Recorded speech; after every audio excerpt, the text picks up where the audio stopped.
Hey y'all, so we're back reading Black Marxism. We are on Part 3, Black Radicalism, and then Chapter 10, C.L.R. James and the Black Radical Tradition.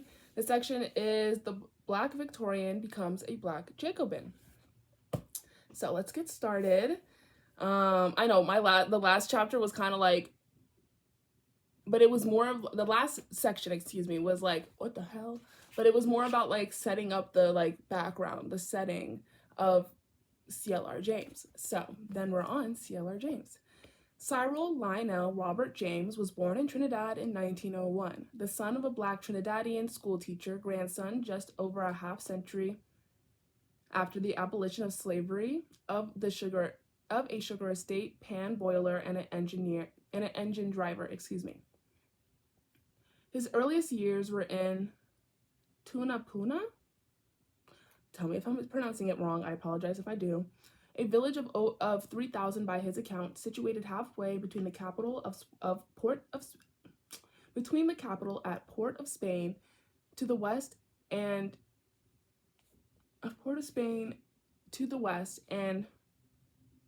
Arima, Arima to the east. It had been along the road between Port of Spain and pause. So you know how I do like some videos like in between, like I did To Be African? I have another book to start reading for in-betweens, but I want your opinion. I have a lot of books, girl. We have so many books to read together. But the two books that I was thinking, a couple.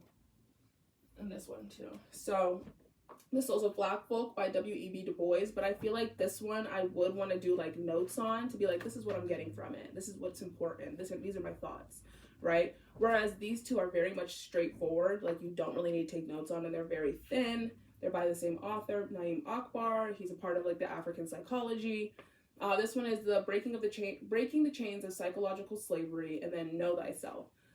So I kind of want to do one of these two books and then come back to this book another time.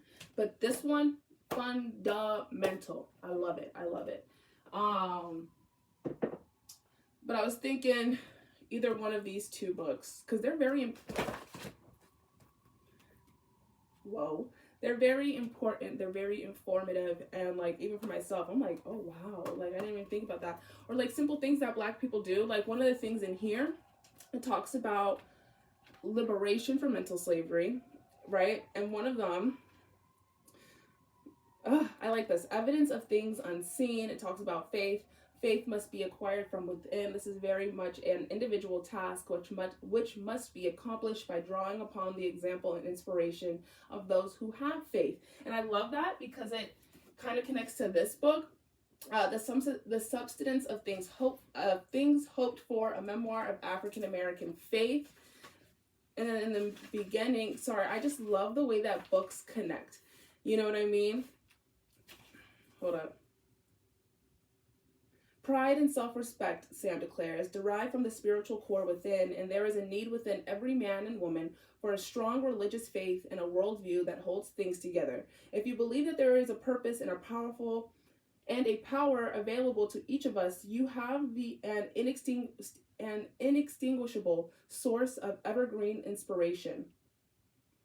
I believe, as Sam writes, that we must reach back and find ways to help others who are mired in poverty, alcoholism, violence, and immorality, or the whole American nation may sink. This is the new tenet of our faith. We must reach out most of all to children and commit to mentoring and healing. And we must understand that the solutions lie in family, education, wise public policy, and return to moral values that are lived and not just preached. And it goes on. I like this book so far. And even though I'm not anyways, I definitely need to go back to church. I just like it. I like to eat.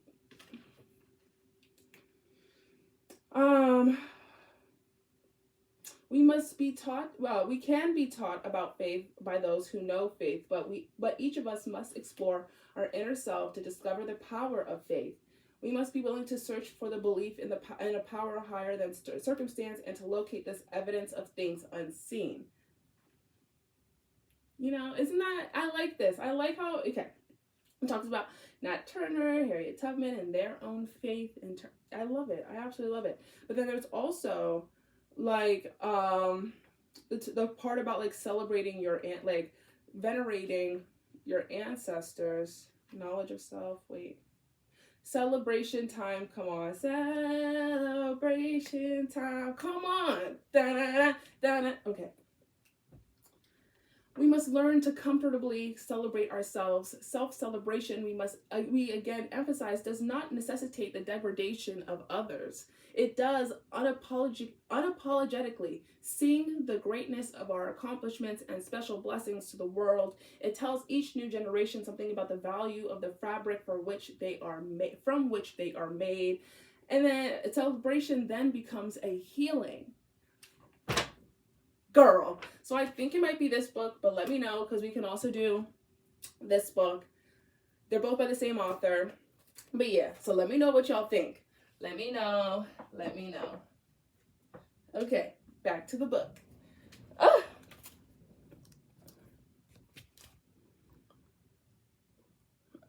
It had been along the road between Port of Spain and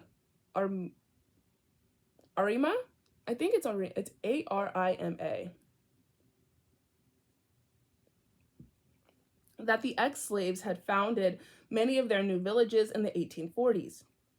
In the valleys around Tunapuna, because it's tuna, Tunapuna, so I'm guessing it's Tunapuna, but let me know if I'm wrong. Liberated Africans had settled, planting their gardens in the hillside, and 30 years later, in the 1870s, it was one of the sites where the dancing and fighting bands with their territorial semi-secret codes had proliferated. Tunapuna had boasted gangs called Sweet Evening Bells, Taipans, Greyhounds, Island Builders. As a child in a slightly more respectable Tunapuna, James recalls that he had quite early begun to absorb much of the survival ethic that had attached itself to the black middle class of which he was a part. And then this is like a quote. I was about 6 years of age when I got a hold of my mother's copy of Shakespeare. There were 37 plays in it, or 36, and there was an illustration in the front of each play. The illustration had below it the act and the scene which it illustrated. And I remember the illustration before Julius Caesar saying, "How ill this taper burns." Now, I could not read a play of Shakespeare, but I remember perfectly looking up the act and scene stated at the foot of the illustration and reading that particular scene.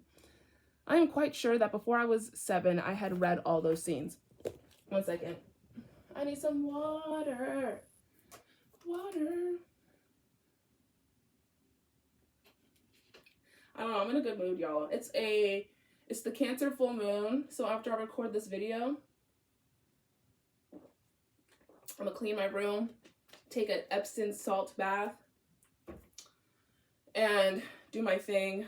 I got a job interview, callback, whatever, for a school. So that's exciting. Yeah, I need to definitely clean my room. I mean, it's not that messy, actually. I've been cleaning it. But anyways, so notwithstanding the availability of adventure stories in his mother's library, the child's reading was hardly what Richard Small described as the normal youth's interest. James was being trained in and was exhibiting the lessons of his class.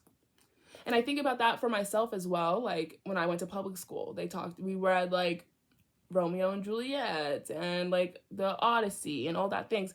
And for myself, I was like, where the black people at? Because black people have been doing stuff. Because at home, I'm getting all this history, all this literature, all this black thought. I did not consider it black thought back then. I just thought it was like, black people stuff. I don't know what I thought it was, girl. But I was like, for myself, I was like kind of frustrated with school, because in history and in English classes, I was like, but where are the Black people? And it's just, and there's like a whole essay I can do on that, but another time, another day, another dollar. In this prescribed inventory, there was contained also the Puritan importance of class propriety. I was fascinated by the calypso. I don't think I said that right. Sorry. Da-da-da-da-da-da.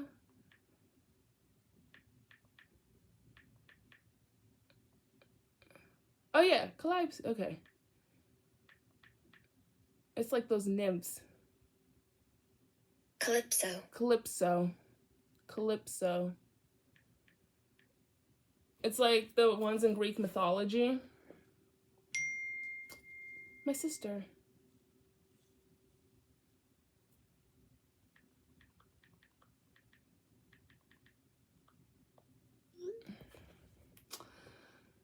I was fascinated by the calypso singers and sometimes ribald deities that they sang in their tents during carnival time. But like many of the Black middle class, to my mother, a calypso was a matter for never-do-wells. It's NE-ER, but I'm thinking it's never-do-wells, and at best the common people. I was made to understand that the road to the calypso tent was the road to hell, and there were always plenty of examples of hell's inhabitants to whom she could point. The sexual and moral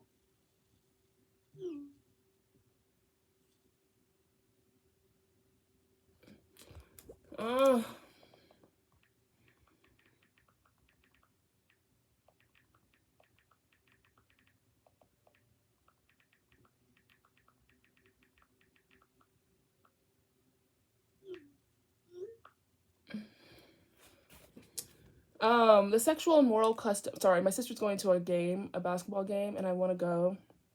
But I'm asking if we can plan ahead to go to a Howard game, because she's gonna go with her boyfriend. I'm kind of the third wheel to all my family's boyfriends. It's lit, I promise. Like it's all right. I get like double the gifts. Like I get a gift from my sister and a boyfriend, my other sister and a boyfriend, my mom and a boyfriend. So I'm not complaining. I think I'm like, okay. The sexual and moral customs of the Black lower classes, for all their vitality and attractiveness, amounted to a rejection of English bourgeois sensibility. They were an affront to the morality of the colonial models set before the natives. That's really important to me. I think it's interesting, actually. So we're just going to make sure I make a mark for that. Unquestionably, in a Black family that knew the rules, this implicitly political statement had no place in the future of a properly instructed young Black man.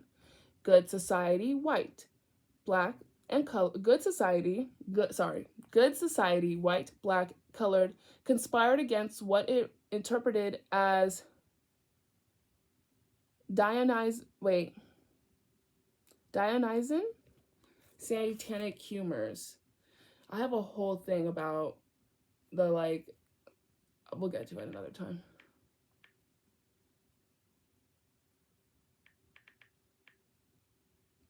Dionysian, relating to the god of Dionysus, related to the sensual, spontaneous, and emotional aspect of human nature. Oh, satanic humors. And I think about that in terms of okay, so white supremacy.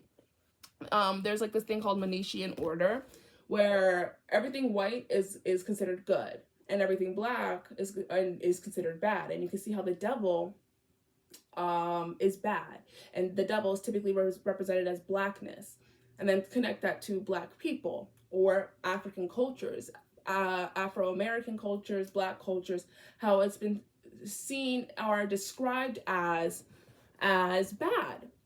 It's a whole thing. I'm still what do you call it, scanning my notes. I'm trying to figure out how I could put like my notes, like how to edit a okay, girls, listen, I'm trying to figure out how to edit a video so I could put like, here are the points, and then talk about it like in the background, like here are the points that we're going to talk about, like a video essay. But I don't know how to do that yet. I just watched one video by FD Signifier about his video essays, so we'll get there when we get there. But I'm still scanning those notes because there are a lot. But it discusses this Manichean order, and it's very interesting, but it's also like, and people believe this, but you know what? People, anyways. Cricket, however, was lionized in the culture of James's class. Indeed, from all indications, its presence pervaded every strata of Trinidadian society. Richard Small reported, the membership of the various clubs was determined by occupation and social class at the time. Even more sharply than now, the discrimination would be virtually the same as differentiation according to color. Wait, how many pages? Oh, okay. Only 2 more pages after this, so not too bad. That first section was brutal. Oh, let me keep going. Sorry, we're at 16 minutes.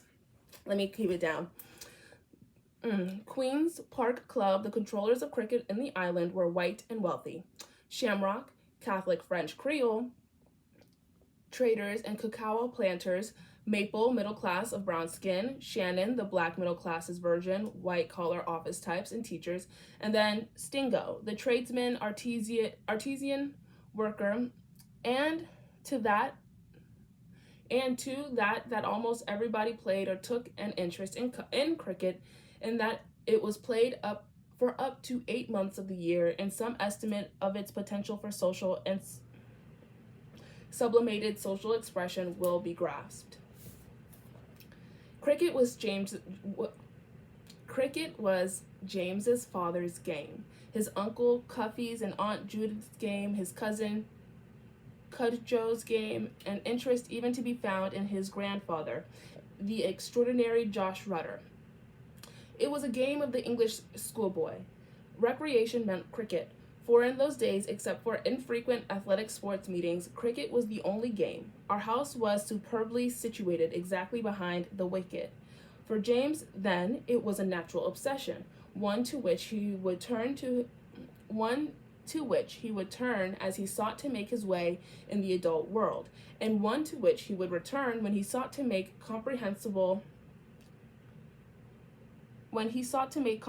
his life in the colonial world in which he was raised. The Trinidad of James's young life was already showing signs of popular agitation. In 1897, following the models of and this is like right before he was born. He was born in 1901. Wait, right? That's what it just said, right? Yeah. In 1897, following the models of the English Working Men's Association of the 1830s and the Leeds Working Men's Parliamentary Reform Association organized in 1861, the Trinidad Working Men's Association was founded. With the membership of 50 skilled and unskilled workers, which included black carpenters, masons, tailors, and at least one pharmacist and one chemist, it was, according to Brinsley Samaru, the first such organization in the British West Indies. Sorry for the notification sound. I hate it. The Trinidad body emerged as one concerned with both trade union and political pressure group functions. It was founded just before the visit of 1897 Royal Commission sent to the British West Indies to examine the seriousness of the sugar depression and to recommend measures for bringing relief to the colonies. The association's first president, Walter Mills, a pharmacist, gave evidence before the commission. Mills complained against the insanitary conditions of the colony's towns, dwellings, and estates, pressed for a reduction in taxes, especially on foodstuffs and agricultural implements used by the laboring people, better transport facilities and setting up of minor industries, the introduction of savings banks, and the further opening of crowned lands. That just reminded me, I need to open up a credit union account. Credit union. Okay. Sometimes, girl, I got ADHD. I forget. If I don't write something down, I forget it. I literally these are just some of my notebooks. The rest of them are on the ground and in a bookshelf. I swear to God, I need to write stuff down. It's so bad.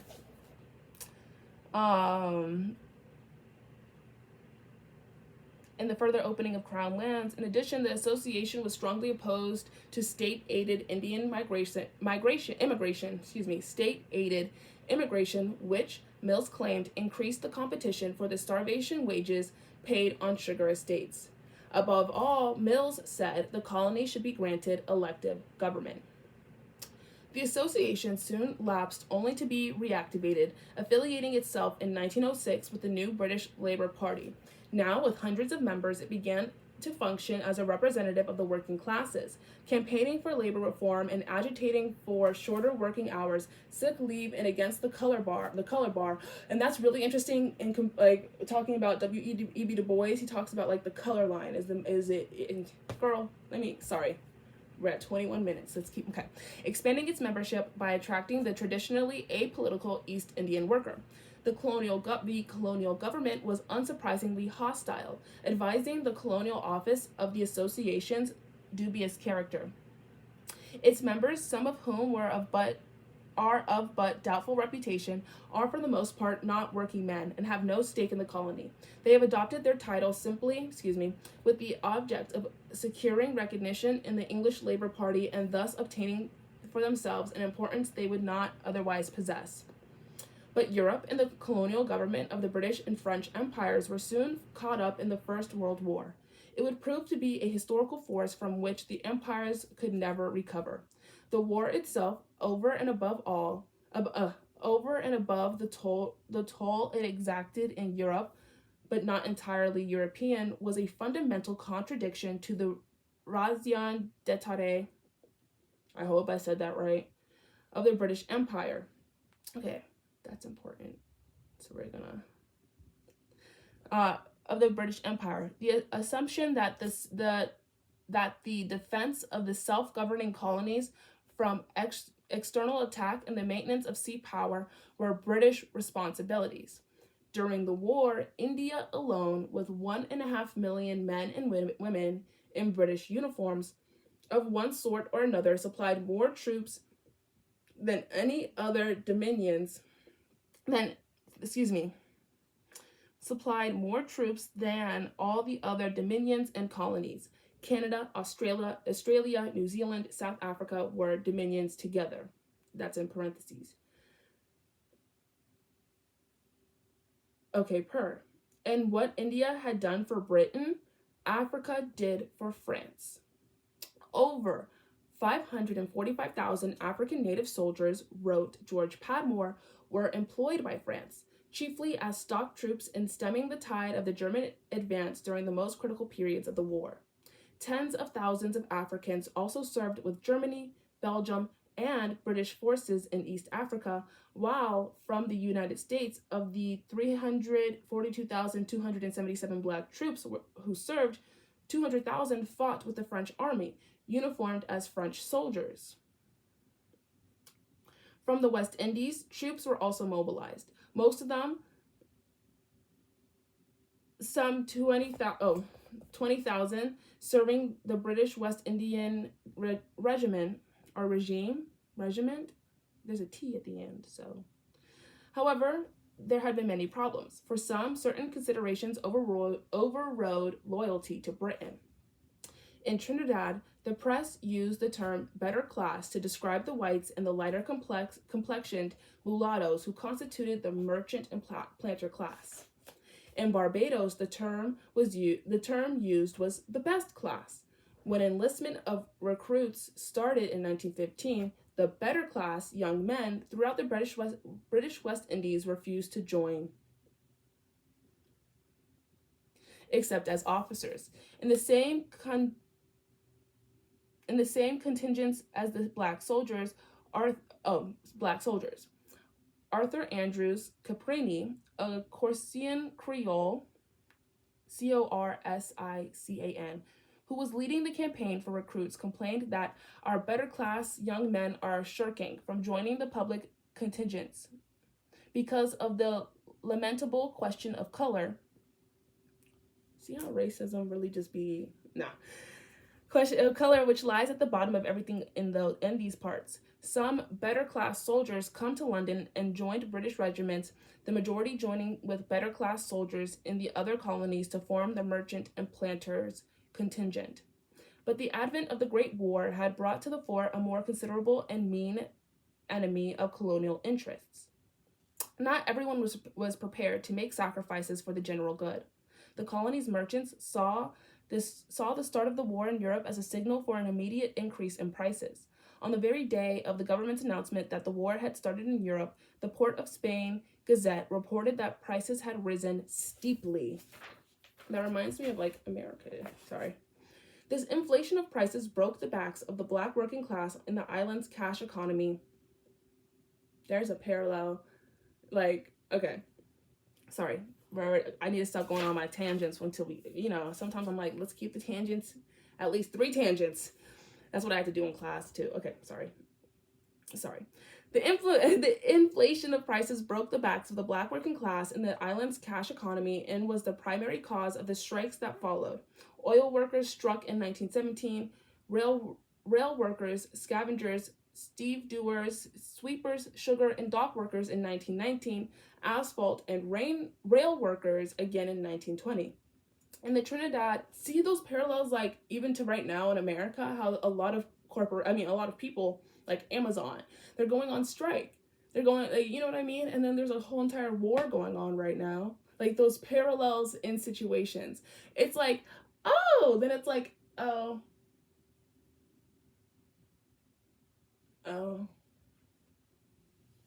that's not good. That's not good.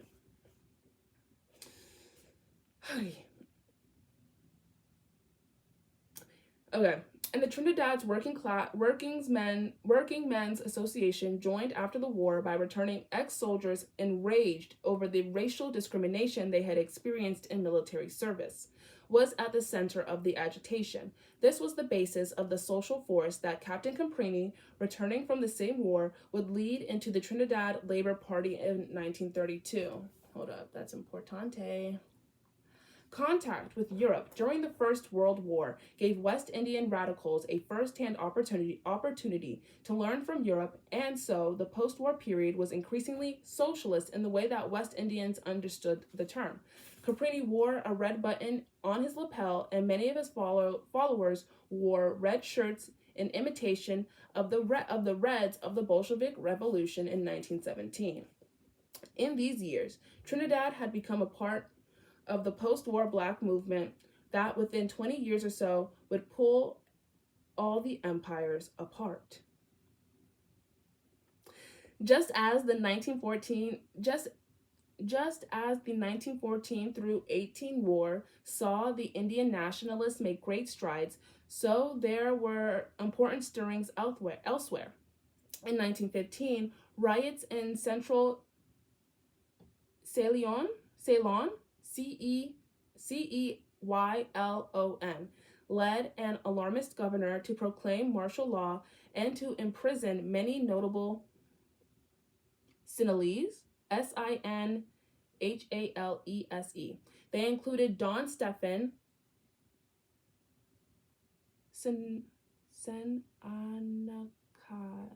I don't know how to say this name, Senyake.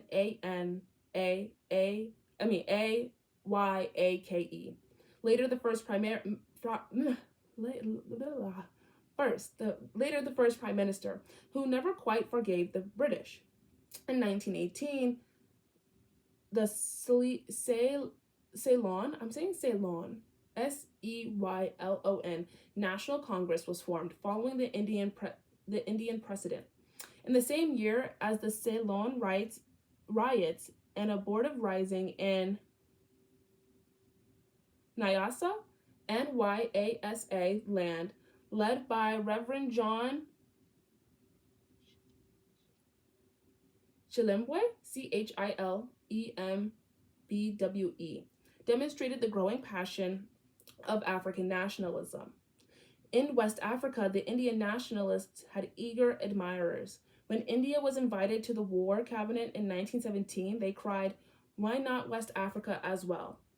As India and the Dominions were invited to the peace conference in 1919, those Dominions being Canada, Australia, New Zealand, South Africa, Dr. Nanka Bruce of the Gold Coast sent resolutions to the Western powers so that the voice of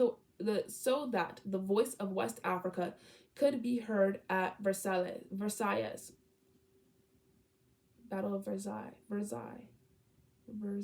Yeah, that be heard at Versailles. Am I saying that correctly? Battle of Versailles. Treaty of Versailles. I think it's Versailles. Oh well. Versailles. The first Pan-African Congress met in Paris in 1919. At the same time, in Kenya, the Kikuyu, I think I said that incorrectly, please correct me if I'm wrong, Kikuyu, began to organize political associations. Lives were lost in Nairobi riots in 1922. Similarly, a few political movements were growing in the West Indies, such as the Representative Government Association in Grenada, founded in 1914, and Captain Comprini's Trinidad Workingmen's Association, which flourished at the end of the war. Marcus Garvey of Jamaica founded the Negro Nationalist Universal Negro Improvement Association, which had a brief international fame at the end of the war. James, however, though he was aware of these events, kept his distance. In politics, I took little interest, is a quote. He had finished school in 1918 and was content to tend to his two passions, his two disciplines, cricket and literature. And this is a quote. I had a circle of friends, most of them white, with whom I exchanged ideas, books, records, and manuscripts. We published local magazines and gave lectures or wrote articles on Wordsworth, the English drama, and poetry as a criticism of life. We have lived according to the tenets of Matthew Arnold, spreading sweetness and light and the best that had been thought and said in the world. Never losing sight of my plan to go abroad and write, I studied and practiced studiously the art of fiction.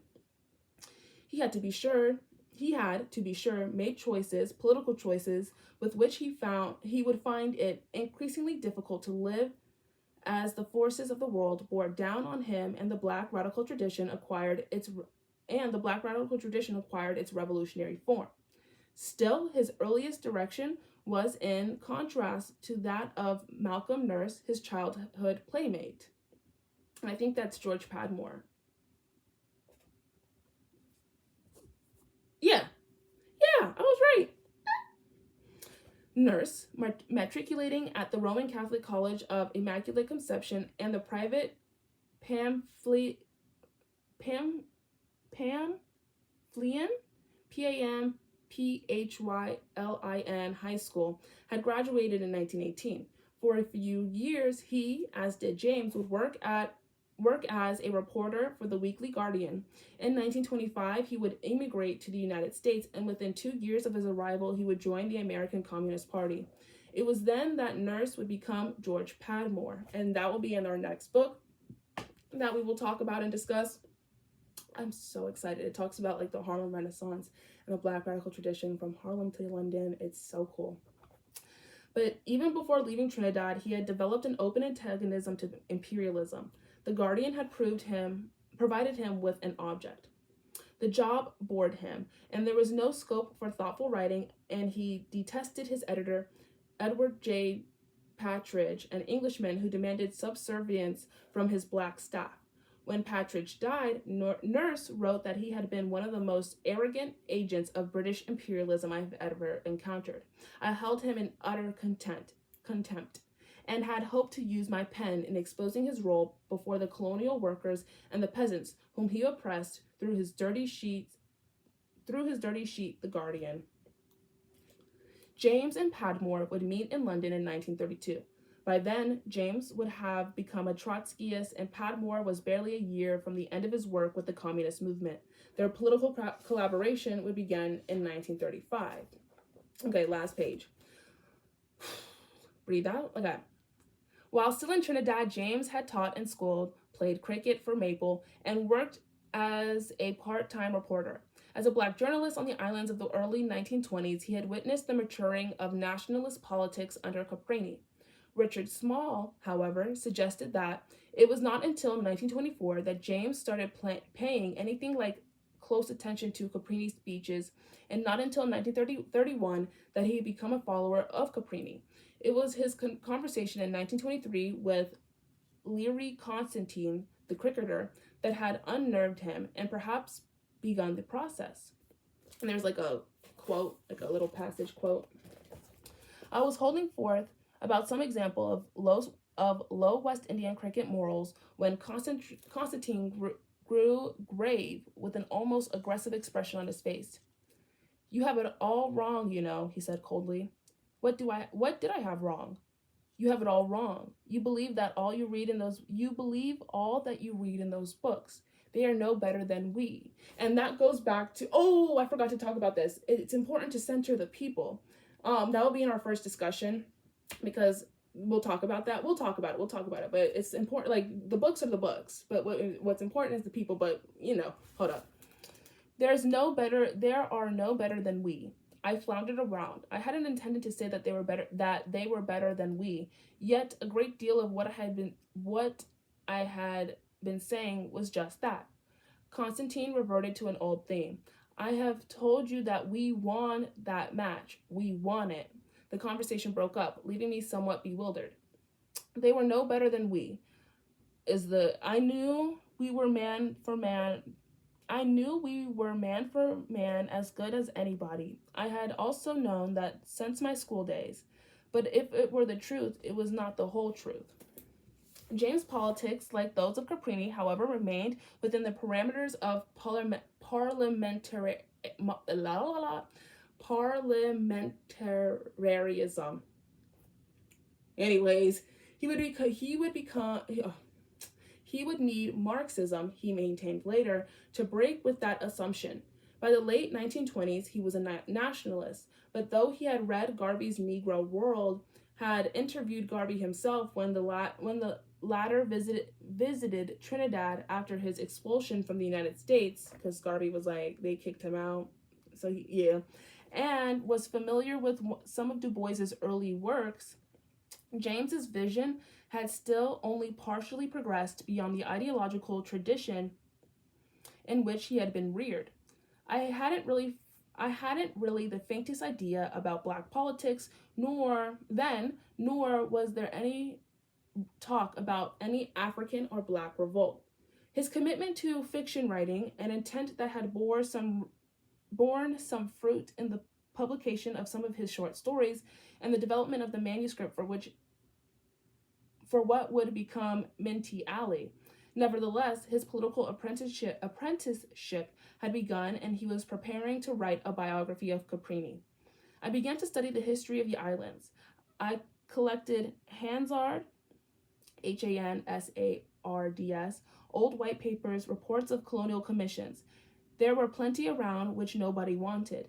It was all very simple and straightforward. For background, I had the Whig interpretation of history and the declarations of the British Labour Party. For foreground, there were the black masses, a brown professional and clerical middle classes, and European and local whites, Stingo and Shannon, Maple and Queen's Park. My Hithrow vague ideas of freedom crystallized around the political conviction. We should be free to govern ourselves.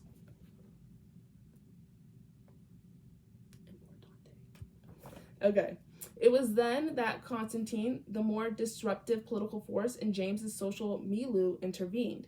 Constantine wanted to write a book, one which, from his experience of playing cricket in England since 1929, might express his insight into the game and English society. He invited James to England to collaborate with him on the project. In March of 1932, James left for England. He would not return to Trinidad for 26 years. Okay, and that's the end of that section. Then we're next on to British socialism. That one's really short, and so we might do two sections in one. Actually, the next section after that is actually very, very long. So we'll see. But anyways, thank you so much for being here. Thank you so much for listening. I really, really appreciate it. Let me know what other books, what books you would like me to read in terms of Breaking the Psychological Chains of Slavery or Know Thyself, both by Naeem Akbar. And yeah, thank you so much. I really appreciate it. Bye, y'all.